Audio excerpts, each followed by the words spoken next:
Listen to this paraphrase, and there is a whole sermon right here in these few words. This is a paraphrase of this morning's text. You are a child of God. Your playing small does not serve the world. There is nothing enlightening about shrinking so that other people won't feel insecure around you. We were born to make manifest the glory of God that is within us. It's not just in some of us, it's in everyone. And as we let our own light shine, we unconsciously give other people permission to do the same. Who wrote that? Not Eugene Peterson, author of the biblical paraphrase, The Message. It was Nelson Mandela. And those were his words spoken at his 1994 inaugural address. This morning I'm going to talk about his life, and the message is this. First, in thinking about this man's heroism, see him as not only Nelson Mandela, but see the reflection of Christ's light. And remember that God is the reflector.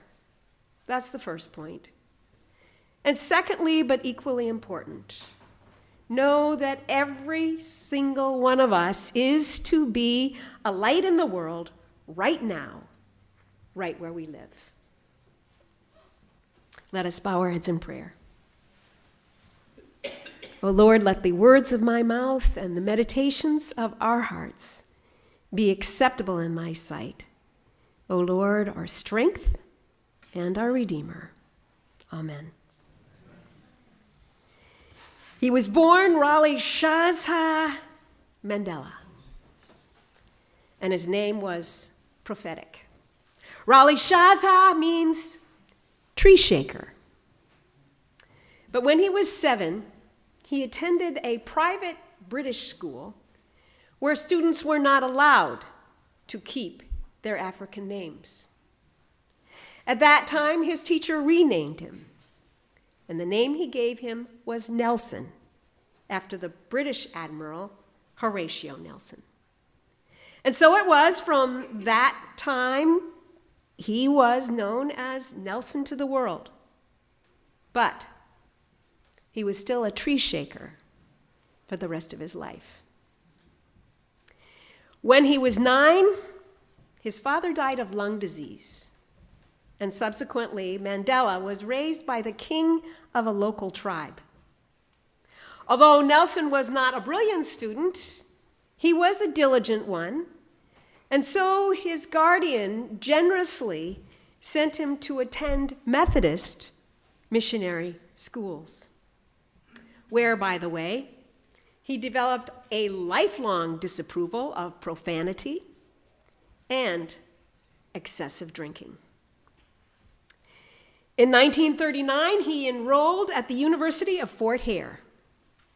It was here where he came to feel the first stings of discrimination most poignantly. And he knew, I'm quoting, it was not right. He said that a lot. It is not right. It is not right. He wrote, I was beginning to realize that a black man did not have to accept the dozens of petty indignities directed at him each day. Although he won a seat on the student council, he refused to accept it because not all black students were given the right to vote. Consequently, he was expelled from the school. And from there, he fled to Johannesburg, where he worked briefly in a gold mine and then got a job as a clerk in a law firm. That work gave him a sense of direction, and thereafter he completed both a university and a law degree. As a lawyer, he became involved in anti-colonial politics and was made a leader in the African National Congress. Initially, he pushed hard for a nonviolent approach, but then began seriously doubting its effectiveness and started an armed branch of the ANC, African National Congress. And so it was that he went from being a law-abiding attorney to a nonviolent resistor to a rising agitator who was eventually accused of conspiring sabotage. Planning armed action, he was considered a guerrilla outlaw and was classified as a terrorist. Consequently, he was sent to prison. He was 44 years old at the time and was given a life sentence. These were his words at the time. I cherish the ideal of a democratic and free society in which all persons live together in harmony and with equal opportunities. It is an ideal which I hope to live for and achieve. But, if needs be, it is an ideal for which I am prepared to die. His years in incarceration were long ones in that he was sentenced to life in a cell, wherein, when he stretched out on his straw mat, his feet touched one wall and his head grazed the other. The air was foul and his blanket riddled with lice. He ate mace and worked hard, hammering stones into gravel. At one point, he complained about his prison garb. Black prisoners were issued short pants. Indians and colored people were given long ones. And Mandela, resisting his boy-like appearance, protested and consequently received trousers. But when he discovered that he was the only black prisoner to receive them, he refused to put them on. His most inhumane treatment in the prison? Being allowed one family visit every 6 months. Not being allowed to attend the funeral of his oldest son, who was killed in a car accident. And also, last but not least, knowing that his 3 children were being harassed, fired from jobs, and expelled from schools because of his chosen cause. His years of imprisonment were formative in that his mindset gradually evolved from being angry at the white man to hating racism itself. There's a humongous difference there. As a protester in his early days, he'd been rife with anger, very hot-headed, and easily stung. Yet years later, he walked out of prison measured, serene, and controlled. Why? Because he came to the realization that if he were to make any headway in his thinking, he first would have to forgive his oppressors. He wrote that if he didn't leave his bitterness and hatred behind, he would always be in prison, whether he was behind bars or not. As he succeeded in conquering his anger, he continuously worked to stay above the fray. Quote, "Any man or institution that tries to rob me of my dignity will lose, because I will not part with it at any price or under any pressure." But wait, what makes Mandela great is that it was not only his own dignity that he was intent on preserving. Richard Stengel, who collaborated with Mandela in writing his autobiography, said, "Some call it a blind spot, others naivete, but Mandela sees almost everyone as virtuous until proven otherwise." He was also a pragmatist. He believed that seeing the good in people improves the chances that they will reveal their better selves. People, he believed deep in his heart, are better than they behave. Mandela almost never had a bad word to say about anyone. He would not even say a disapproving word about the man who tried to have him hanged.